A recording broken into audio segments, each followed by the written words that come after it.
چند باتیں اسی قبیل کی حضرات کی خدمت میں عرض کرنے کی سعادت حاصل کروں گا۔ اللہ تعالیٰ میری زبان پہ کلمہ حق جاری فرمائے۔ عربی کا ایک مشہور مقولہ ہے، تعرف الاشیاء بازدادها، چیزیں اپنی ضد سے پہچانی جاتی ہیں۔ دستور یہ ہے کہ اگر اندھیرا ہے تو اس کا ضد اجالا بھی ہے، اگر رات ہے تو دن بھی ہے، روشنی ہے تو اس کے سامنے ظلمت بھی ہے۔ اگر رات کی رات ہوتی دن نہ ہوتا تو ہمیں دن کی اہمیت ہمیں پتہ نہیں ہوتی کہ دن کے اجالے کی اہمیت کیا ہے۔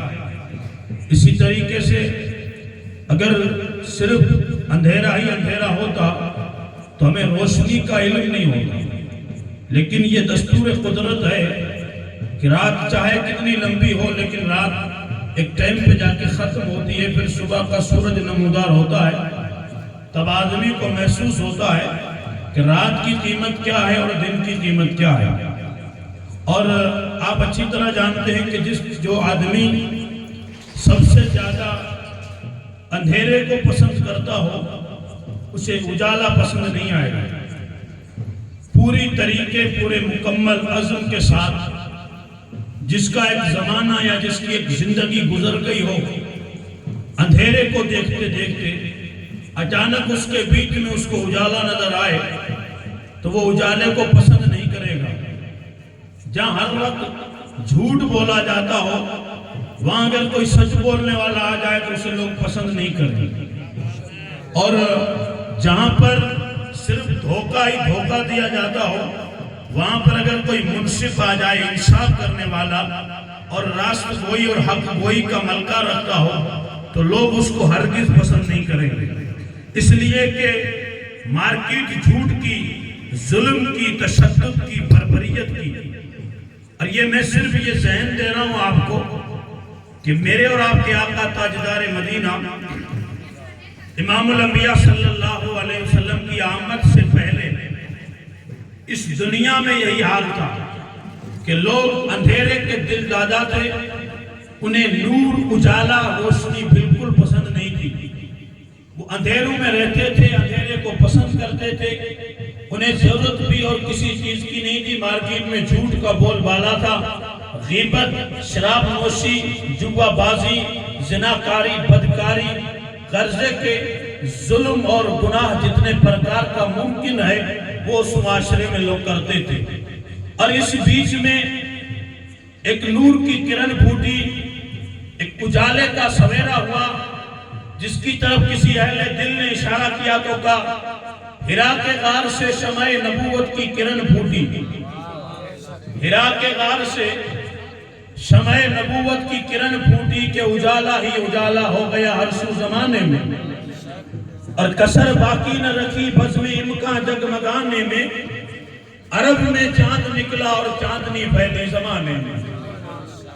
یہ چاند، یہ روشنی، یہ اجالا، یہ نور جب عرب کے اس ماحول میں سامنے آیا تو وہ لوگ جو اندھیروں کے دل دادا اور اندھیرے میں زندگی گزارتے تھے، جنہیں ایک خدا کا پتہ نہیں تھا، جو جنت کا راستہ نہیں جانتے تھے، جو اپنی انا اور بربریت، اپنی خود نفسی اور خود پرستی میں اس قدر مبتلا تھے کہ اگر کوئی انہیں نصیحت یا وصیت یا سچائی کا راستہ بتاتا تھا تو اس میں وہ لوگ گرم ہو جاتے تھے۔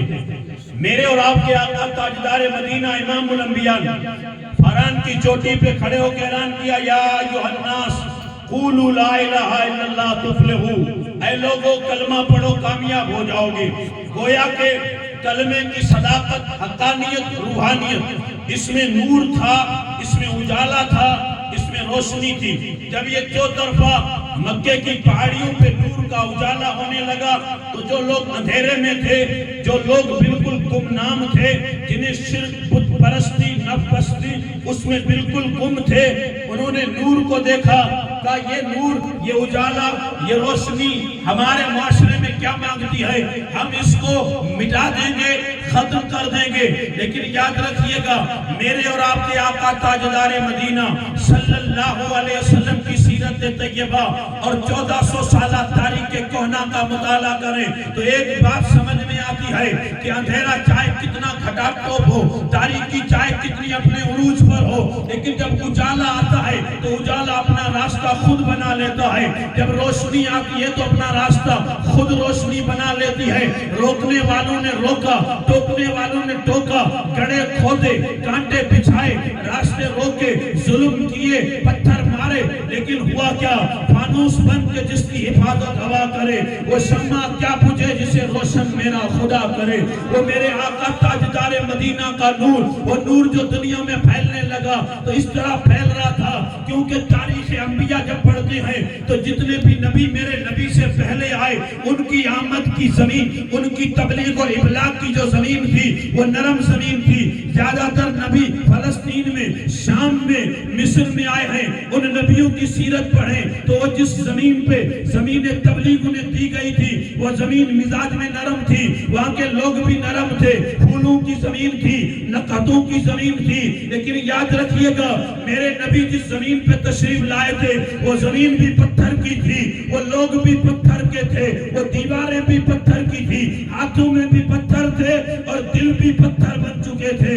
ایسے معاشرے میں خدا نے اپنے حبیب کو قد جاءکم من اللہ نور و کتاب مبین کا مصداق دے کے اور پھر دنیا میں مبعوث فرمایا کہ میرے حبیب جاؤ سب آئے تھے نرم زمین پہ، تمہیں بھیج رہا ہوں پتھروں کی زمین پہ، جاؤ ان پتھروں کی زمین پہ، یہ جو پتھر دل رکھتے ہیں ان پتھروں کو نالائے نیم شبی دے دو، ان پتھروں کو پتھروں سے تبدیل کر کے آئینے میں بدل دو، ان پتھروں کو زمین سے اٹھاؤ اور آسمان کی بلندی عطا فرماؤ۔ پھر آپ نے بھی دیکھا 13 سال مکے کی وہ مدنی، مکے کی وہ تبلیغ والی زندگی جس میں وہ پتھر جیسے لوگ ایک ایک کر کے میرے نبی کے قریب ہوتے گئے، ہوتے ہوتے آئینوں میں بدلتے گئے۔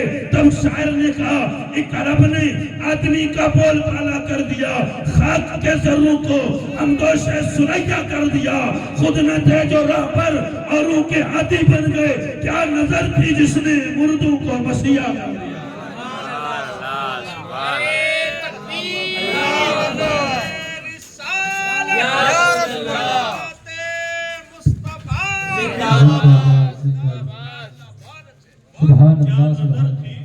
جس نے مردوں کو مسیحا کر دیا۔ ایک ہوتا ہے مردے کو زندہ کرنا، ایک ہوتا ہے مردے کو مسیحا کر دینا، دونوں میں بڑا فرق ہے۔ کوئی مر گیا، کسی اللہ والے نے ٹھوکر لگائی زندہ ہو گیا، کیا ہوا؟ تو کہا مردہ تھا اب زندہ ہو گیا۔ تو کہا مردوں کو مسیحا کر دیا، مسیحا کا مطلب کیا ہے؟ تو کہا تھا تو مردہ، اب جب اسے ٹھوکر ماری ہے اب اس میں بھی یہ تاثیر آ گئی ہے کہ مردہ ہو کر زندہ ہونے والا اب وہ مسیحا بن گیا ہے۔ اب وہ کسی مردے کو ٹھوکر مارے تو خدا اس کو بھی زندہ کر دیتا ہے۔ سبحان اللہ، کو مسیحا کر دیا۔ کہنے کا مطلب یہ ہے کہ میرے نبی جس زمین پہ آئے جو زمین تبلیغ کی زمین تھی جہاں حضور کو آنا تھا وہ زمین پوری پتھروں کی تھی۔ جو عرب گئے ہیں، جو عمرہ اور حج کے فریضے سے فارغ ہو چکے ہیں، انہیں معلوم ہے کہ اس زمین کا عالم کیا ہے۔ وہ زمین جب جون جولائی آتے ہیں تو اگر وہاں گرم ریت پہ چاول رکھ دیے جائیں تو صرف یعنی اس پتھر کی تپش کی وجہ سے چاول پک جاتے ہیں۔ اتنی عرب کی چلچلاتی دھوپ، اس دھوپ میں خدا کا حبیب جلوہ گر ہوا ہے، اللہ کا آخری محبوب آیا ہے۔ جو طرفہ اندھیرا تھا لیکن نور نبوت کی روشنی پھیلی ہے، اور جب پڑھتے پڑھتے آپ نے ابھی سنا 39 لوگ نور سے منور ہوئے، 39 لوگوں نے کلمہ حق پڑھا۔ تو وہ لوگ جو اندھیرے میں تھے ان کے دیکھا کہ یار ایک نے پڑھا، دو نے پڑھا، تین نے پڑھا، 39 لوگ مسلمان ہو گئے ہیں، اس کا راستہ روکو ورنہ اندھیرا ختم ہو جائے گا اور اجالا ہی اجالا ہو جائے گا۔ یہ انسانوں کی ذہنیت ہوتی ہے کہ کہیں اندھیرا ختم نہ ہو جائے۔ لوگ کہتے ہیں اگر آپ اس طرح تقریر کرو گے تو ہو سکتا ہے ہماری پرمپرا مٹ نہ جائے۔ ہم پرمپرا چھوڑتے نہیں، ہماری پرمپرا باقی رہنی چاہیے۔ حالانکہ یہ حال ان لوگوں کا بھی تھا کہ اگر تقریر یا نبی کی رسالت اور تبلیغ کا کام اس طرح چلتا رہے گا تو پورے مکے سے اندھیرا چلا جائے گا اور نور ہی نور ہو جائے گا۔ انہوں نے کہا 39 ہوئے ہیں، اب 40واں مت ہونے دو۔ جی 40واں مت ہونے دو۔ ان کی ایک جگہ تھی جسے دار الندوہ کہتے ہیں، اور ندوہ میٹنگ کرنے کی جگہ، سازش کرنے کی جگہ، منصوبہ بنانے کی جگہ۔ سب اکٹھا ہو گئے اور اکٹھا ہو کے کیا کہا کا کوئی کام کرو کہ یہ جو اسلام لانے والے ہیں معاذ اللہ ان کو ہی شہید کر دو، نہ رہے گی بانس نہ بجے گی بانسری، ختم کر دو، ان کو ہی ختم کر دو تو اس کے بعد کچھ نہیں ہوگا۔ کہ یہ کام کرے گا کون؟ اور یہ مشورہ دینے والا شیخ نجدی ابلیس کی شکل میں آیا تھا، کہاں؟ اسی دار الندوہ میں جہاں روسائے قریش، کفار قریش، مشرکین مکہ وہاں جمع ہو کے میٹنگیں بنا رہے تھے کہ اس نور کے سلسلے کو کاٹا کیسے جائے، اسے ختم کیسے کیا جائے۔ اسی چیز کو ختم کرنے کے لیے یہ سب اکٹھا ہوئے تھے، اور بات یہاں تک پھیلی تھی کہ محمد عربی صلی اللہ علیہ وسلم کو شہید کر دیا جائے۔ تو اس بیچ میں حضرت عمر ابن خطاب ابھی صرف نڈر تھے اور ابھی صرف بہادر تھے، مکے میں رہتے تھے، لوگوں نے اس کا انتخاب کیا کہ اسی کو چن لیا جائے، یہ کام کر دے گا۔ لیکن ہوا کیا؟ ہوا یہی میرے دوستو، میرے اور آپ کے آقا تاجدار مدینہ ہر میں کعبہ میں دعا کرتے ہیں، اللہم اعز الاسلام بے عمر ابن الخطاب، اے اللہ عمر ابن خطاب کے ذریعے اسلام کو قوت عطا فرما دے۔ ہوا بھی یہی، کیونکہ میرے آقا نے مانگا تھا، کس کو مانگا تھا؟ عمر ابن خطاب کو مانگا تھا۔ کس سے مانگا تھا؟ خدا سے مانگا تھا۔ یہی حقیقت تھی، ادھر انہوں نے بھی جس کو چنا وہ بھی عمر تھا، ادھر نبی نے چنا وہ بھی عمر تھا۔ نبی کو قتل کرنے کے ارادے سے عمر نکلے ہیں، مولانا نے ابھی بیان کیا، آپ کے ذہن میں ہوگا، لیکن نقطہ یہ دے رہا ہوں کہ عمر اپنے پورے جاہ و جلال کے ساتھ جا رہے تھے نبی کو قتل کرنے کے لیے، لیکن یاد رکھنا عمر نہیں جا رہے تھے، عمر کو نبی کی دعا کھینچ کے لے جا رہی تھی۔ عمر کی کیا مجال تھی؟ وہ جاتا اس لیے کہ ہر ایک کو دعوت دی جاتی ہے۔ عمر کعبے میں تھا۔ اور ایک دوسری بات میرے ذہن میں آئی ہے، لوگ کعبے پہ تصرف کرتے ہیں، قبضہ کرتے ہیں، متولی بنتے ہیں اور چابی کھینچ لیتے ہیں، کہتے ہیں جو کعبے کا جو امام ہے وہ حق پر ہے، جو کعبے میں ہے وہ خدا کے قریب ہے۔ یاد رکھنا، جب تک نبی تک آدمی نہیں پہنچتا تب تک اسے خدا ملتا ہی نہیں۔ اور اس کی دلیل زندہ یہ ہے کہ میرے اور آپ کے آقا تاجدار مدینہ کی بارگاہ میں جب تک کوئی نہیں پہنچے گا تب تک خدا نہیں ملتا۔ کیا مطلب یہ ہے کہ اگر خدا ملتا تو عمر ابن خطاب کلمہ پڑھنے سے پہلے کعبے ہی میں تھے، اور دھونس چلتی تھی، کوئی اونچا بولتا تھا تو عمر چپ کرواتے تھے، ترستی تھے، منبر تھے کعبے کے، حجر اسود کو چوما ہی نہیں، چاٹ ڈالا تھا، لیکن خدا نہیں ملا، خدا نہیں ملا۔ ذہن یہ دے رہا ہوں، آج بھی کچھ لوگ اپنی ذمہ داری سے کعبے پہ قبضہ کیے ہوئے ہیں اور نبی کے گنبد کی طرف پیٹ کرتے ہیں اور کہتے ہیں ہم خدا تک پہنچ گئے۔ ہم نے کہا ہم نے سبق عمر ابن خطاب سے لیا ہے، کیوں؟ اس لیے کہ عمر جب تک کعبے میں تھا خدا نہیں ملا، کعبے سے اٹھا اور نبی کی چوکھٹ پہ آیا تو نبی بھی مل گیا اور خدا بھی مل گیا۔ اے سبحان اللہ، نعرہ تکبیر، نعرہ رسالت، تاجدار ختم نبوت، عظمت مصطفیٰ، نعرہ تکبیر، نعرہ رسالت، سبحان اللہ سبحان اللہ۔ یہ جو عزت کا سلسلہ ہے، منصب کا سلسلہ ہے، شہرت کا سلسلہ ہے، اگر میں آپ سے پوچھوں، میں اسٹیج اور اسٹیج کے اوپر کرسی اس کے اوپر آپ نے بٹھایا ہے، کس وجہ سے بٹھایا؟ آپ نے بٹھایا ہے کہ میں خود بیٹھا ہوں؟ آپ کہیں گے نہیں، یہ عزت اسلام سے ملتی ہے، یہ عزت قرآن سے ملتی ہے، یہ عزت علم سے ملتی ہے، عزت اسلام ہی دیتا ہے۔ مجھے عزت ملی، آپ کو عزت ملی، مولانا کو عزت ملی، پیر صاحب کو عزت ملی، شیخ کو عزت ملی، سب کو اسلام نے عزت دی ہے۔ اسلام کی وجہ سے عزت ہے، میری بھی، آپ کی بھی، سب کی۔ اگر عزت ہے تو اسلام کی وجہ سے ہے۔ نقطہ ذہن میں رکھیے گا، مجھے عزت مل رہی ہے اسلام کی وجہ سے، لیکن جس کو اسلام کی وجہ سے عزت ملے وہ تو الگ بات ہے، لیکن خود اسلام کو جس سے عزت ملتی ہو اسے دنیا عمر ابن خطاب۔ سبحان اللہ سبحان اللہ، بہت خوب۔ میں دلی سے بول گیا، شاید آپ کی سمجھ میں نہیں آیا۔ جی، مجھے عزت ملی ہے اسلام کی وجہ سے، اور اسلام خود کو عزت ملی ہے عمر کی وجہ سے۔ جی جی، حدیث پاک میں مضمون بھی یہ، اللہم اعز الاسلام، اے اللہ اسلام کو عزت عطا فرما۔ کس کے ذریعے؟ عمر ابن خطاب کے ذریعے۔ عمر کے ذریعے اسلام کو عزت عطا فرما۔ اور عزت کیوں نہ ملے؟ 40 لوگ ہوئے کلمہ پڑھنے والے، تو اندھیرا پہلے لوگ یہ کہہ رہے تھے کہ اندھیرا رہنے دو، اجالا ختم کر دو، لیکن حضرت عمر نے کلمہ پڑھ لیا، اب اندھیرا اور مٹنے لگا، اجالا اور پھیلنے لگا۔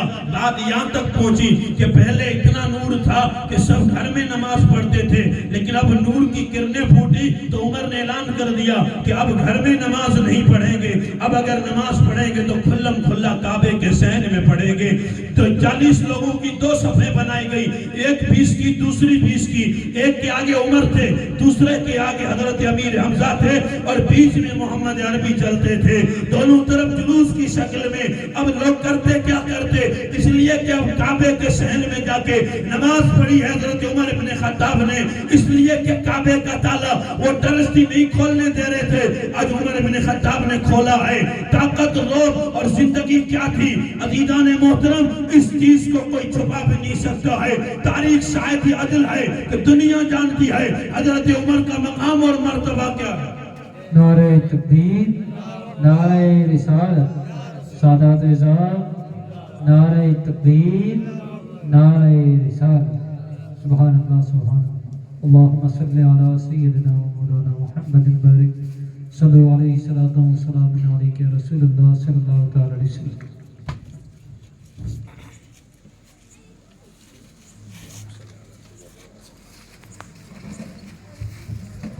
اللهم صل على سيدنا ومولانا محمد بارك صلى عليه صلاة وسلام عليك يا رسول الله صلى الله عليه وسلم ارشاد اللهم صل على سيدنا شفيعنا نبينا مولانا محمد كما تحب وترضى بأن تصلي عليه صلاة وسلام عليك يا رسول الله صلى الله عليه وسلم۔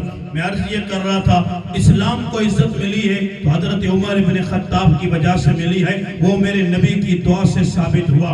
حضرت عمر ابن خطاب، میں گزشتہ رات یا اس سے پہلے جو بیان کر رہا تھا حضرت سیدنا صدیق اکبر رضی اللہ تعالیٰ عنہ کی عظمت کے حوالے سے، اور میں نے عرض کیا تھا کہ میرے آقا نے فرمایا انا ابو بکر و عمر خلقنا من تربت واحدہ، کہ میں اور ابو بکر اور عمر ایک مٹی سے پیدا کیے گئے ہیں۔ تو جو فضیلت اس معاملے میں حضرت صدیق کی ہے وہی فضیلت فاروق اعظم کی بھی ہے۔ اور دوسری بات میں یہ عرض کر رہا تھا کہ میرے آقا مسجد میں آئے تو ایک ہاتھ میں ابو بکر کا ہاتھ، دوسرے ہاتھ میں عمر فاروق کا ہاتھ، تو اس فضیلت میں بھی دونوں مشترک تھے، ایک میں حضرت صدیق تھے، دوسرے میں فاروق اعظم تھے۔ میرے نبی نے فرمایا اس منظر کو یاد رکھو، یہ منظر پھر دیکھو گے، وہ کب دیکھو گے تو کہا ہاکذا نبعث یوم القیامہ، کہ قیامت کے میدان میں جب آئیں گے تو اسی طرح سے ایک ہاتھ میں ابو بکر کا ہاتھ ہوگا اور دوسرے ہاتھ میں عمر کا ہاتھ ہوگا۔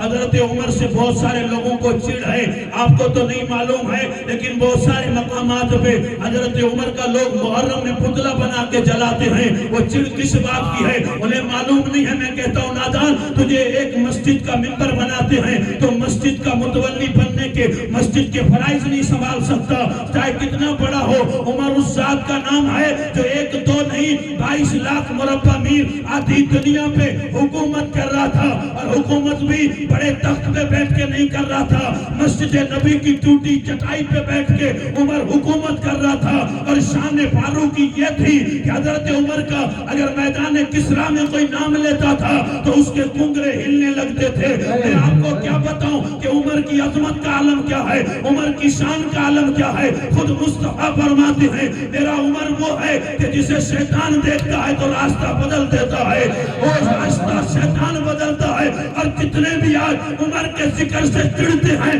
وہ بھی شیطان ہی کی برادری سے ہیں، کیونکہ شیطان کو بھی عمر پسند نہیں ہے اور شیطان والوں کو بھی عمر پسند نہیں ہے۔ سبحان اللہ سبحان اللہ، نعرہ تکبیر، نعرہ رسالت، مراد مصطفیٰ، مرید مصطفیٰ، مطلوب مصطفیٰ، تاجدار عدالت، نعرہ تکبیر، نعرہ رسالت، سبحان اللہ۔ عظمت، شان، شوکت، عزت، رفت، اس لیے کہ اسلام کو عزت مل رہی ہے۔ چھپ چھپ کے لوگ ہجرت کرتے ہیں، لیکن جب حضرت عمر نے ہجرت کی تو تاریخ میں آتا ہے آپ نے کعبے کے صحن میں 2 رکعت نماز پڑھی، اور جو ٹولہ بیٹھا تھا مشرکین کا ان سے کہا گواہ ہو جاؤ عمر ہجرت کر کے مدینے جا رہا ہے، تم سب کا راستہ روکتے ہو، اگر ہمت ہے تو عمر کا راستہ روکو تو پتہ چل جائے گا۔ یہی وجہ ہے کہ عمر کی عظمت اور شان یہ تھی کہ عمر کلمہ پڑھتا ہے زمین پہ اور آسمان میں فرشتے مبارک دیتے ہیں کہ مبارک ہو آج عمر نے کلمہ پڑھا ہے۔ حضرت عمر کی شان کیا ہے کہ محمد عربی کے سامنے دنیا اگر کوئی زبان کھولتا ہے حضرت عمر کی تلوار باہر آ جاتی ہے، ان کی تلوار کے سامنے سب کا پتا پانی ہو جاتا ہے۔ لیکن میں نے اس دن عرض کیا تھا کہ اتنے مقام کا مالک، اتنی طبیعت میں جلال تھا، لیکن جب حضور کی بارگاہ میں آتے ہیں تو اتنا نیچے جھکتے تھے کہ کوہنیاں بھی زمین سے جا کے لگتی تھی اور ہاتھ بھی یوں کر کے پھر حضور کی بارگاہ میں سلام کرتے تھے۔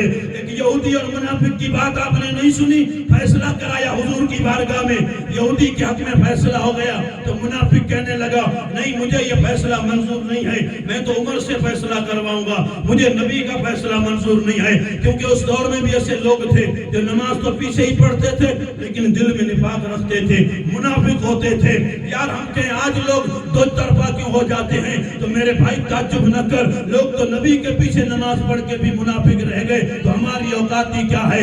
مصطفیٰ کے پیچھے نماز پڑھنے والے بھی منافق رہ گئے، اور پھر نبی نے نام لے کے مسجد سے منافقوں کو نکال دیا ہے۔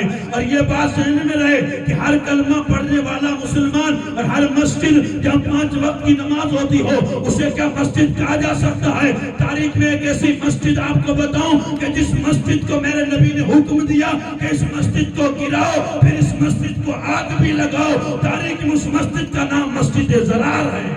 مسجد بھی جلائی جا سکتی ہے، مسجد بھی گرائی جا سکتی ہے۔ ہاں وہ مسجد نہیں ہوتی جہاں خدا کے حبیب کے لوگ عیب نکالتے ہیں، وہ مسجد نہیں ہوتی، وہ دار الندوہ ہی ہوتا ہے۔ ایسی مسجد میں اگر 5 وقتہ نماز بھی ہو رہی ہے تب نماز نہیں ہے، نماز وہ ہے جو خدا کے حبیب کے عشق میں پڑھی جاتی ہے۔ اقبال نے فیصلہ کیا تو کہہ دیا نماز اچھی، روزہ اچھا، حج اچھا، زکات اچھی، باوجود اس کے میں مسلمان ہو نہیں سکتا، اور جب تک نہ کٹ مروں میں خواجہ بتا کی چوکھٹ پر خدا شاہد کامل میرا ایمان ہو نہیں سکتا۔ سبحان اللہ، سبحان اللہ، کامل میرا ایمان ہو نہیں سکتا۔ مدینے کی زمین پہ بیٹھنے والا امیر المومنین خلیفۃ المسلمین آرام کہاں کر رہے ہیں؟ لوگوں نے کہا تم جس عمر کی بات کرتے ہو اس عمر کو ہم تو جنتی بھی نہیں مانتے۔ میں نے کہا ٹھیک ہے، اپنی جنت کا نقصان کر رہا ہے، جنت تو مرنے کے بعد حساب و کتاب کے بعد ملتی ہے۔ آج مجھے صرف ایک سوال کا جواب دے دے، عمر اس وقت جہاں آرام کر رہے ہیں وہ جگہ کون سی ہے؟ تو کہا وہ جگہ تو گنبد خضرا کی ہے۔ میں نے کہا گنبد خضرا کے نیچے کی مٹی، اس کے بارے میں امت کا مسئلہ، امت کا فیصلہ کیا ہے؟ تو کہا گنبد خضرا کے نیچے کی مٹی جنت سے بھی افضل ہے۔ تو کہا نادان تو جنتی ہونے پہ اعتراض کرتا ہے، عمر آج جہاں دفن ہے وہ جگہ ہی جنت سے افضل ہے۔ اور ماں بہنا بیتی وہ ممبری روزتوں من ریاض الجنہ، میرے گھر میرے ممبر کے بیچ کی جو جگہ ہے وہ جنت کا ٹکڑا ہے۔ اعزازاً یا عزت کے لیے نہیں کہا گیا ہے، مفسرین بیان کرتے ہیں کہ جتنا بھی ٹکڑا ہے مسجد نبوی میں ریاض الجنت کا، جہاں روضہ رسول ہے، جہاں محراب رسول ہے، جہاں ممبر رسول ہے، جہاں عائشہ کا حجرہ ہے، وہ جگہ اعزازاً جنت نہیں کہی گئی بلکہ وہ ٹکڑا ہی خدا نے جنت سے اتارا ہے۔ اور کیوں اتارا ہے کہ 5 وقت نبی آتے جاتے تھے تو رب کی رحمت نے گوارا نہ کیا کہ جس زمین پہ میرا حبیب دن میں 5 مرتبہ چلے وہ عرب کا ریگزار نہ بنے، وہ جنت کا باغ بن جائے۔ میرے امام کہتے ہیں یہ ارض مقدس ہے، یہ طیبہ کی زمین ہے، جنت بھی یہی ہے، مالک جنت بھی یہی ہے۔ سبحان اللہ، سبحان اللہ، نعرہ تکبیر، نعرہ رسالت، عظمت تاجدار رسالت، شان امام الانبیاء، تاجدار ختم نبوت، نعرہ تکبیر، نعرہ رسالت، سبحان اللہ، سبحان اللہ۔ یہ طیبہ کی زمین ہے، جنت بھی یہی ہے اور مالک کے جنت بھی یہی ہے۔ کہا جنت بھی یہی ہے اور جنت کے مالک بھی یہی ہے۔ قربان جاؤں عمر ابن خطاب تیری عظمت پہ، جہاں آرام کر رہے ہو وہ جنت سے بہتر جگہ پہ آرام کر رہے ہو، اور پتہ لگ جائے گا کل قیامت کے میدان میں۔ عمر کے نام سے چڑ جگتی ہے لیکن کل حشر میں جب آئیں گے ایک ہاتھ میں ابو بکر دوسرے ہاتھ میں عمر کا ہاتھ ہوگا، اور جب میدان حشر میں یہ دولہ آئے گا اور حوض کوثر پہ جب چاروں یار کھڑے ہوں گے تو پانی پانی پینے کے لیے کہاں جائے گا؟ کہ مجھے خلفائے ثلاثہ کو میں نہیں مانتا، ان کی خلافت غاصبہ تھی، انہوں نے قسم کیا تھا، یہ وہ ساری باتیں۔ خیر میں اختلاف نہیں کرتا، میں عظمت عمر فاروق بتا رہا ہوں۔ شان کیا تھی؟ شان یہی تھی میرے دوستو، مدینے کی زمین پہ بیٹھے ہیں، معمولی سی بات ہوتی ہے تو ہم اپنی اوقات بھول جاتے ہیں اور زندگی کو ختم کر دیتے ہیں کہ کوئی بات نہیں ہے، لیکن اللہ تعالیٰ نے مقام اعزاز زندگی جو عطا فرمائی تھی وہ یہ تھی کہ 22 لاکھ مربع میل یعنی آدھی دنیا پہ بادشاہت کر رہے ہیں، حکومت کر رہے ہیں اور بیٹھے ہیں مدینے کی زمین پہ۔ کوئی تخت ہے، کوئی ہیرے جواہرات کا نہیں، کا کچھ بھی نہیں ہے۔ کیا ہے؟ مسجد نبی کی ٹوٹی چٹائی، اس پہ عمر بیٹھے ہیں، فیصلے کر رہے ہیں۔ خدا نے اتنا دماغ عطا فرمایا تھا کہ ہر چیز کے لیے حضرت عمر خود قانون بنا دیتے تھے اور اس قانون کو رائج کر دیتے تھے۔ دنیا میں اتنے قانون، پولیس محکمہ، جج کی تنخواہ، آفیسر کی تنخواہ، بڑے بڑے لوگوں کی تنخواہیں جاری ہیں، یہ عمر بن خطاب کی وجہ سے ہیں۔ اماموں کی تنخواہ، خطیبوں کی تنخواہ، یہ عمر بن خطاب نے جاری کیا تھا۔ جماعت سے نماز تراویح جاری کرنا، یہ بھی عمر بن خطاب نے جاری کیا تھا۔ شان اتنی بلند تھی میرے دوستو، ہمارے ہلانے سے تو مچھر بھی نہیں ہلتا، صرف کلمہ پڑھوں لا الہ الا اللہ محمد رسول اللہ۔ شان کیا رہے گی کہ کلمہ میں بھی پڑھوں، کلمہ وہ بھی پڑھے۔ وہ بیٹھے ہیں مدینے کی زمین پہ، ایک توڑے توڑے قاصد آیا، خط دکھایا۔ کس کا خط ہے؟ حضرت عمر بن عاص کا ہے۔ کہا کہاں سے لائے ہو؟ تو کہا مصر سے لایا ہوں۔ کہا مصر میں کیا ہے؟ کہا مصر میں دریائے نیل ہے۔ کہا ماجرا کیا ہے؟ تو کہا ماجرا یہ ہے کہ دریائے نیل جب 12 مہینوں میں سوکھتا ہے تو ایک نوجوان لڑکی کو سجا کے سنوار کے سنگار کے اس میں دفن کرتے ہیں تو جا کے وہ جاری ہوتا ہے۔ آج اسلام کی حکومت آئی ہے، کیا اسلام کسی کی جان مارنے کا حکم دیتا ہے؟ حضرت عمر کے پاس یہ فیصلہ آیا ہے۔ حضرت عمر ابن عاص جو وہاں کے گورنر تھے، آپ نے پڑھا اور پڑھنے کے بعد کیا فرمایا؟ حضرت عمر ابن خطاب امیر المومنین ہیں، اسی پنے کو پلٹ کے دوسرا مضمون لکھتے ہیں، بسم اللہ الرحمن الرحیم من عبداللہ۔ اب وہاں لقب نہیں لکھا کہ یہ امیر المومنین ہے، یہ خلیفۃ المسلمین ہے، یہ آدھی دنیا کا بادشاہ ہے۔ میرے جیسا مولوی بھی ایک دو تقریر یاد کر لے تو جب تک علامہ نہیں کہو گے تو بولے گا نہیں، جب تک نعرہ نہیں لگاؤ گے تو بولے گا نہیں، لیکن وہ آدھی دنیا کا بادشاہ ہے۔ جب لکھتا ہے تو یہی لکھتا ہے، نہ علامہ، نہ مولانا، نہ شیخ الاسلام، نہ شیخ الحدیث، بلکہ لکھتا یہ ہے کہ اللہ کے بندے عمر کی طرف سے آئے۔ سبحان اللہ، سبحان اللہ۔ سادگی تو یار تھی، سادگی تو تھی، سادگی کے بغیر دنیا پہ حکومت نہیں ہوتی۔ عجز ہوتا ہے، عاجزی ہوتی ہے، بغیر عاجزی کے۔ میں کبھی کبھی کہتا ہوں کہ ہوں مسجد کا امام لیکن اپنے آپ کو بتاؤں شیخ الحدیث تو اچھا نہیں لگتا۔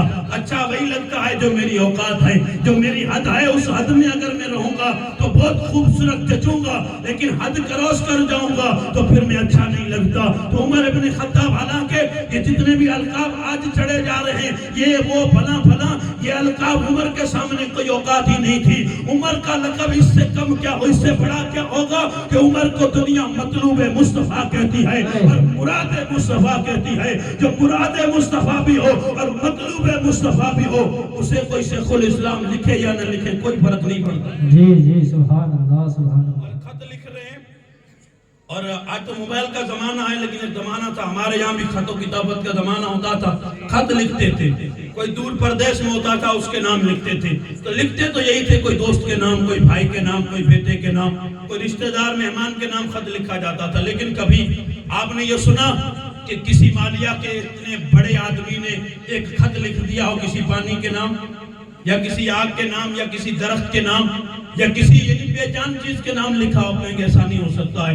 میں جس عمر کی بات کر رہا ہوں اس نے کسی گورنر یا حاکم یا کسی بڑے یا کسی زمیندار کے نام خط نہیں لکھا، بلکہ سیدھا یہ لکھا کہ یہ میں خط لکھ رہا ہوں دریائے نیل کے پانی کے نام۔ پانی کے نام فلسفہ سمجھ میرے دوست، زمانے کی ستمگری نے مجھے چوکھٹ رسول سے دور کر دیا، ورنہ میری شریانوں میں جو محبت کے گن تھے، میں اگر بولتا تھا تو زمانہ ہل جاتا تھا، دنیا کیفر کردار تک پہنچ جاتی تھی۔ سبب کیا تھا؟ سبب یہ تھا کہ سبب پر پھر صداقت کا، عدالت کا، شجاعت کا لیا جائے گا کام تجھ سے دنیا کی امامت کا۔ کبھی اندھیرے میں بیٹھ کے عمر فاروق کی عدالت کی کتاب پڑھ تو تجھے سمجھ میں آ جائے گا کہ ایمان کسے کہتے ہیں اور ایمان والا کسے کہتے ہیں۔ سبحان اللہ، سبحان اللہ، نعرہ تکبیر، نعرہ رسالت شان خلیفۃ المسلمین علماء اہل سنت نعرہ تکبیر نعرہ رسالت سبحان اللہ ہماری عادت ہے معاف کرنا، ہم اگر 2 رکعت تحیۃ الوضو کے 2 پڑھ لیتے ہیں تو اپنے آپ کو ولی سمجھنے لگتے ہیں، حالانکہ ہوتا کچھ بھی نہیں ہے، اور یہ حقیقت اتنی گہری ہے، اسے سمجھیے گا، اسے سویکار کر دیجئے گا۔ حضرت عمر نے لکھا، اے دریائے نیل کے پانی، اگر تو اپنی طاقت سے چلتا ہے تو تیرے پانی کی ہمیں ضرورت بھی نہیں ہے، اگر خدا کے حکم سے چلتا ہے تو یہ تیرے اندر خط جائے اسی وقت تو جاری ہو جانا۔ قاصد مدینے سے خط لے کے نکلا ہے، اب مصر جا رہا ہے، دریائے نیل جسے بحر قلزم کہا جاتا ہے، جو سب سے بڑا دریا ہے،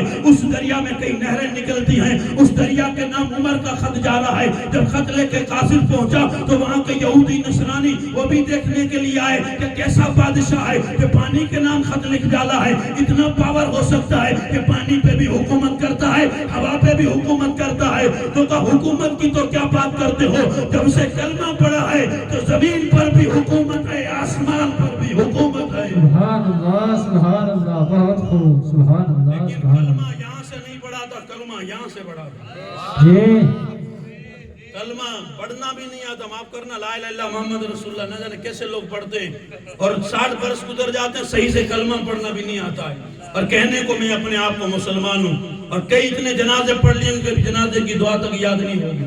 میں تانے نہیں دے رہا ہوں، میں قدقن نہیں لگا رہا ہوں، یہاں بٹھا کے تقریر کرواتے ہو تو صرف فضیلت سنتے سنتے جنت میں جاؤ گے، یا کہیں دکھتا ہو وہاں بھی ہاتھ رکھواؤ گے کہ یہاں ناصر ہو رہا ہے مولانا کچھ، یہاں بھی اشارہ کر، ہم جا کدھر رہے ہیں، میری قوم سیدھی کب ہوگی، میری قوم راستہ کب ہموار کرے گی۔ اللہ سے ڈرو جس عمر کا نام لیتے ہو، مولانا نے بیان کیا بھی، عمر وہ تھے کہ اتنا دبدبا تھا کہ پانی بھی بات مانتا ہے، لیکن وہ عمر جب خدا کا خوف آتا تھا تو روتے تھے، کاش میں بکری کا بچہ ہوتا، لوگ مجھے ذبح کر کے کھا لیتے تو مجھے خدا کو حساب نہ دینا پڑتا۔ خط لے کے قاصد پہنچا ہے کہ جہاں بچی کو دفن کرتے تھے وہ عمر کا خط رکھ دینا، پانی جاری ہو جائے گا۔ وہاں جا کے خط رکھا ہے تو دنیا نے کیا دیکھا، پہلے دریائے نیل 6 فٹ چلتا تھا، لیکن عمر کا جب خط پڑا ہے تو 16 ہاتھ پانی چڑھ گیا تھا، اور جب پانی چڑھا ہے وہ دن اور آج کا دن، آج تک ایک قطرہ بھی دریائے نیل میں پانی نہیں سوکھتا۔ یہ کس کی برکت ہے؟ یہ برکت غلام مصطفیٰ کے ہاتھ کی ہے، یہ برکت رسول کے دیوانے کی ہے، یہ اس مصطفیٰ کے غلام کی طاقت ہے کہ جو بیٹھتا ہے مدینے پہ اور حکومت چلتی ہے پانی پہ۔ سبحان اللہ سبحان اللہ، نعرہ تکبیر نعرہ رسالت، عاشق مصطفیٰ، شان امیر المؤمنین، تاجدار عدالت، نعرہ تکبیر نعرہ رسالت، سبحان اللہ سبحان اللہ۔ جس آیت کریمہ کو میں نے خطبے کے بعد پڑھا ہے، میں نے ترجمہ بھی نہیں کیا، لقد رضی اللہ عن المؤمنین، بے شک اللہ تعالیٰ ایمان والوں سے راضی ہو گیا۔ کب راضی ہوا؟ کَإِذْ يُبَايِعُونَكَ تَحْتَ الشَّجَرَةِ، جب وہ درخت کے نیچے بیٹھ کے آپ کے ہاتھ میں بیعت کر رہے تھے۔ اب علماء سے پوچھئے یہ جو بیعت کا سلسلہ ہے، ہاتھ میں ہاتھ دیتے ہیں، یہ بیعت کا مطلب کیا ہوتا ہے؟ اگر عربی گرامر دیکھیں تو یہ بیعت جہاں سے نکلا ہے اس کا مادہ ہے بے۔ بے کا اگر سیخوں میں یا گردان میں دیکھیں گے تو باء یبایع مبایعۃ، باب مفعلت سے آتا ہے، جس کا معنی ہوتا ہے بک جانا، جس کا معنی ہوتا ہے بک جانا، اور یہ بے کا مادہ اسی سے بیعت ہے۔ اور یہ بکتے کہاں تھے، یہ بک کہاں رہے تھے؟ یہ بیعت رضوان جس کا نام ہے، 1400 نفوس قدسیہ نبی کے صحابہ تھے، اللہ تعالیٰ نے کہا ان سے اللہ راضی ہو گیا۔ راضی کب ہوا؟ تو کہا راضی تب ہوا جب یہ بک گئے۔ بیعت کی، بیعت کا مطلب بک گئے، یہ میں سمجھانے کے لیے ترجمہ کر رہا ہوں۔ جب یہ بک گئے تو خدا ان سے راضی ہو گیا۔ جو بکتے ہیں نبی کے نام پہ، اس لیے کہ بکنے کے لیے ہم بھی آئے ہیں، بکنے کے لیے آپ بھی آئے ہیں، کوئی نہ کوئی کسی نہ کسی جگہ بکتا ضرور ہے۔ یہ بیعت کا سلسلہ آج بھی جاری ہے، بکنا چاہیے، لیکن یاد رکھنا کسی کو دنیا دار خریدتا ہے، کسی کو مدینے کا تاجدار خریدتا ہے، اور جسے دنیا دار خریدتا ہے اس کا 1 ٹکا بھی قیمت نہیں ہے، اور جو مدینے کے بازار میں بکتے ہیں ان کا حال یہ ہے کہ اللہ تعالیٰ ان سے راضی ہو جاتا ہے، اور اللہ جب راضی ہوتا ہے تو حال کیا ہے؟ حال یہ ہے کہ وہاں جب یہ بیعت ہو رہی تھی اور جہاں آیت یہ نازل ہوئی تھی اس مقام پہ 1400 لوگ تھے، اور 1400 لوگوں نے نبی کے ہاتھ میں ہاتھ دیا تھا اور بیعت کی تھی۔ اب میں چھیڑ رہا ہوں ذکر حضرت عثمان غنی کا، آپ اگر تھک گئے تو تھوڑی دیر کے لیے بیدار ہو ہو جائیے میں جھٹکے میں ذکر پورا کر دوں گا، اس لیے کہ ہمارا ضمیر کئی دنوں سے سوتا رہتا ہے. ہم اس چیز کو سنتے تو ہمیشہ ہیں لیکن اس چیز میں کبھی غور نہیں کرتے یار وہ اتنا مقام حاصل کر گئے تھے، ہمیں آج تک یہ مقام کیوں نہیں ملا. اس مقام کی جھلک ملے گی کب؟ جب آدمی اپنے آپ کو بیچ دیتا ہے. اور بیچتا کہاں ہے؟ نبی کے ہاتھ میں بیچتا ہے. اور پھر بیچنے کے بعد خود کسی چیز کا مالک نہیں رہتا کہ میں سب کا سب بکا ہوا ہوں، میری ہر چیز کا مالک میرا مصطفیٰ ہے. اور کسی نے کہا تھا جب تک بکے نہ تھے تو کوئی پوچھتا نہ تھا یا رسول اللہ آپ نے خرید کر ہمیں انمول کر دیا ہے. یہاں جتنے بھی بیٹھے ہیں سب نے کلمہ پڑھا ہے، گویا کہ یہ سب بکے ہوئے ہیں. یہ بکے ہوئے دنیا کے بازار میں نہیں، یہ مدینے کے بازار میں بکے ہوئے ہیں، یہ مصطفیٰ کے ہاتھ میں بکے ہوئے ہیں. اور جو مصطفیٰ کے ہاتھ میں بکتے ہیں خدا ان سے راضی ہو جاتا ہے. سبحان اللہ سبحان اللہ. نعرہ تکبیر، نعرہ رسالت، عشق مصطفیٰ، عظمت امام الانبیاء. نعرہ تکبیر، نعرہ رسالت. سبحان اللہ سبحان اللہ. بہت کہا خوب. بیعت کرو بیعت. تو کہا بیعت تو سب نے کر لی، عثمان یہاں موجود نہیں ہے. کہا کہاں ہے؟ تو کہا مکے میں. تو میرے اور آپ کے آقا تاجدار مدینہ صلی اللہ علیہ وسلم نے اپنا ایک ہاتھ بلند کیا، کہا گواہ ہو جاؤ یہ ہاتھ عثمان کا ہے، یہ ہاتھ عثمان کا ہے اور یہ ہاتھ میرا ہے. عثمان مکے میں رضی اللہ عنہ، حضور حدیبیہ میں ہیں، 1400 لوگ ساتھ میں ہیں. عثمان مکے میں ہیں لیکن عثمان کا ہاتھ مکے میں ہے، لیکن حضور کہہ رہے ہیں یہ ہاتھ عثمان کا ہے. اور اس ہاتھ کو اپنے ہاتھ پہ رکھ کے کہتے ہیں یہ عثمان کی بیعت ہو رہی ہے. عثمان کی. نبی کا ہاتھ کتنا بلند ہے، اشارہ نہیں کر سکتے یہ بہت گندے ہاتھ ہیں. خدا کے حبیب کا ہاتھ بے مثل و بے مثال ہے. یا صاحب الجمال و یا سید البشر من وجهك المنیر لقد نور القمر لا يمكن الثناء كما كان حقه بعد از خدا کوئی بزرگ قصہ مختصر. چند جوائیں سچ جے مٹھیاں نہ پائیں، کدے اوپرے تھوڑڑو کدے اوپرے گچ، وہ منہ میں بڑی مچ سو پدم پری جے پیر جو. چند تو جیزات او پاریا نہ پری سے تو اچھو مج رات سجن صدائی سو. سبحان اللہ سبحان اللہ. بہت خوب بہت خوب. تو اچھو مجرات چند تو جی ذات آؤں پاریانا پری سے تو اچھو مجرات مجھو سجن صدائی سوجرو. تو صرف رات جو چمکے تو آؤں جن جو کلموں پڑھا تو وہ رات جو بچمکے تو دیاں جو بچمکے تو قبر میں بچمکے تو محشر میں بچمکے تو ہتے بچمکے تو ہوتے بچمکے تو آسمان کا چند تو چمکے پو لہی ونجے مجھو محبوب جنے کا چمکڑ لگو آئے. اچھ پیو چمکے قبر میں چمکے میدان محشر میں بچمکے. سبحان اللہ. نعرہ تکبیر، نعرہ رسالت، شان شافع راز جزا، تاجدار انبیاء. نعرہ تکبیر، نعرہ رسالت. سبحان اللہ. یہاں بھی چمکے گا، وہ قبر میں بھی چمکے گا. وہ اگر نہ چمکے تو یہ بھی نہ چمکے. اگر وہ مدینے والا نہ چمکے تو یہ بھی نہ چمکے، آپ بھی نہ چمکے. یہ ٹیوب لائٹ، یہ روشنی جو کچھ بھی دنیا میں نور اور روشنی دکھائی دیتی ہے یہ امریکہ کی خیرات نہیں، یہ حسن حسین کے نانا کے قدموں کی خیرات. سبحان اللہ سبحان اللہ. بہت حق حق. یہ چاہے کوئی کہ ٹیکنالوجی ہے امریکہ نے بنایا، فرانس نے بنایا، یورپ نے بنایا، لیکن ضمیر سے پوچھے گا تو کہ ان کا وجود بھی نہیں تھا. یہ اس وقت چمک رہا تھا جب محمد عربی فاران کی چوٹی پہ کلمہ طیب کا اعلان کر رہے تھے، تب بھی چمک رہا تھا، آج بھی چمک رہا ہے اور قیامت تک چمکتا رہے گا. عثمان کے ہاتھ کو اپنا ہاتھ قرار دیا. کتنی بڑی فضیلت ہے. جنگ تبوک ہو رہی ہے، میں جلدی چلوں تاکہ آپ کا وقت بھی ضائع نہ ہو، میں اپنی تقریر اپنے وقت پہ پوری کروں. اس لیے کہ مجھے سبق آپ کو سنانا ہے. یہ میری برادری کے لوگ بیٹھے ہیں، ان کو سبق سنا رہا ہوں. اگر غلطی آئے گی تو اصلاح کریں گے، لیکن آپ تک میں جو پیغام نشر کر رہا ہوں وہ درد دل سے کر رہا ہوں کہ اللہ کے پیارے حبیب نے حضرت عثمان غنی کا وہ مقام اور مرتبہ جسے دنیا نے ذوالنورین بھی کہا. وہ تعجب ہوتا ان لوگوں پہ جو نبی کو تو نور نہیں مانتے عثمان تھے, لیکن عثمان کو ذوالنورین اپنے منبر پہ بھی کہتے ہیں. پوچھا ذوالنورین کیوں ہے, تو اس لیے ذوالنورین ہے کہ نبی کی 2 بیٹیاں عثمان غنی کے نکاح میں ہے. اور یہ تاریخ کتنی پرانی ہے کہ آدم علیہ السلام سے لے کے قیامت کی صبح تک یہ اکیلا عثمان ہے, اور کسی کو یہ شرف ملا ہی نہیں ہے. پوری کائنات میں, پوری دنیا میں اس آسمان کے نیچے اکیلا عثمان ہے کہ جس کے نکاح میں نبی کی 2 بیٹیاں ہیں, وہ صرف عثمان غنی کی کا. سبحان اللہ, سبحان اللہ.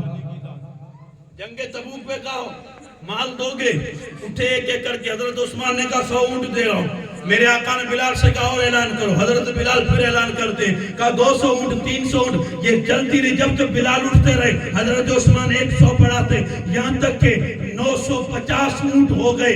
غلاموں نے کہا گھر میں جتنے تھے سب مکمل ہو گئے. حضرت عثمان غنی نے کہا اب ایسا کرو 50 کی جگہ 50 گھوڑے لگا جو, تاکہ 1000 کا عدد پورا ہو جائے. 1000 کا عدد جب پورا ہوا, میرے آقا نے کہا اور بھی مال دو. حضرت عثمان عرض کرتے ہیں بندہ نواز کتنے مجاہد بچتے ہیں, اور تقریباً 40,000 یا 30,000 کے بیچ میں مجاہد تھے جنگ تبوک کے موقع پہ. بعد میں یہ جنگ ہوئی نہیں تھی, لشکر واپس لوٹ آیا تھا. جنگ تبوک کا موقع بڑا عجیب تھا, اور اس میں قحط سالی تھی. 40,000 کا لشکر, 40,000 میں سے 20,000 کا سامان مال جو کچھ بھی لگا تھا وہ اکیلے عثمان غنی نے دیا تھا. سبحان اللہ, سبحان اللہ. یہ ابھی میلاد پوری ہوگی تو مولانا اعلان کریں گے کہ اس گلی سے 200 آئے, اس گلی سے 400, 500. یہ اپنی اپنی طبیعت ہے جس کی جو پوزیشن دیتے ہیں. لیکن میں سلام عقیدت پیش کر رہا ہوں عثمان غنی کو کہ وہ اسلام کے لیے مال دے رہے تھے, اور دے رہے تھے تو پیچھے نہیں دیکھ رہے تھے کچھ بچا ہے کہ نہیں, کچھ بچا ہے کہ نہیں, کہا لے جاؤ. اور جب یہ سب کچھ کا یا رسول اور بھی بچتے ہیں, میرے آقا نے فرمایا کچھ مجاہد بچتے ہیں. حضرت عثمان غنی کہتے ہیں یا رسول اللہ جتنے مجاہد باقی رہ گئے ان سب مجاہد کا ساز و سامان خرچہ میں دوں گا, وہ جب تک جنگ میں رہیں گے ان کے گھر والوں کا بھی خرچہ میں ہی دوں گا. میرے آقا نے ہاتھ اٹھائے, اللہم لا تسلن عثمان, اللہم لا تسلن عثمان بعد هذا اليوم. اے اللہ آج کے بعد میرے عثمان کا کبھی حساب مت لینا. سبحان اللہ, سبحان اللہ. آج کے بعد میرے عثمان کا کبھی حساب مت لینا. کس نے دعا کی تھی؟ حضور نے دعا کی تھی. کب کی تھی؟ حساب. اور ایک کنز العمال کی روایت ہے جس میں حضرت علی رضی اللہ تعالیٰ عنہ حضور سے پوچھتے ہیں یا رسول اللہ سب سے پہلے حساب کس کا ہوگا؟ اور یہ حساب جو ہمارا ہوتا اس کیٹیگری کی بات نہیں ہو رہی. حضور نے ایک روایت میں فرمایا میرا ہوگا, اور دوسری روایت میں فرمایا حضرت ابو بکر کا ہوگا. ان کی جو شایان شان ہے اس حساب سے, اور پھر کا عمر کا. اس کے بعد میرا آقا نے فرمایا انت علی تیرا حساب ہوگا. حضرت علی کا عقیدہ کیا تھا رضی اللہ تعالیٰ عنہ؟ فرماتے یا اللہ عثمان کا تیسرا نمبر ہے, نام نہیں آیا. عثمان کا تیسرا نمبر, عثمان کا نام نہیں آیا. تو میرے آقا نے فرمایا عثمان کا حساب نہیں ہوگا.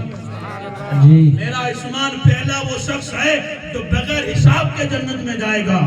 عثمان غنی رضی اللہ تعالیٰ عنہ, حالانکہ وہ جو بات کی, یہ 3 اصحاب کی جو بات ہوئی حساب کی, وہ حساب جو ہمارا تمہارا ہوگا وہ حساب کی بات نہیں ہو رہی ہے, بلکہ یہ جو عقیدت اور محبت جو میرے آقا تاجدار مدینہ نے سمجھانے کے لیے امت کے سبق کے لیے عرض کیا تھا وہ یہ تھا. اور اس میں یہ بھی پتا چل گیا کہ پہلے ابو بکر ہیں, دوسرے عمر ہیں, تیسرے عثمان غنی ہیں, چوتھے مولا کائنات ہیں. میرے آقا نے فرمایا یا اللہ آج کے بعد میرے عثمان کا حساب مت لینا, میرے عثمان کا حساب. سبحان اللہ, سبحان اللہ. نعرہ تکبیر, نعرہ رسالت, شان ذوالنورین, داماد پیغمبر, نعرہ تکبیر, نعرہ رسالت. آج کے بعد میرے عثمان کا حساب مت لینا. خدا نے مال بھی دیا تھا اور مال لٹانے کا جذبہ بھی دیا تھا.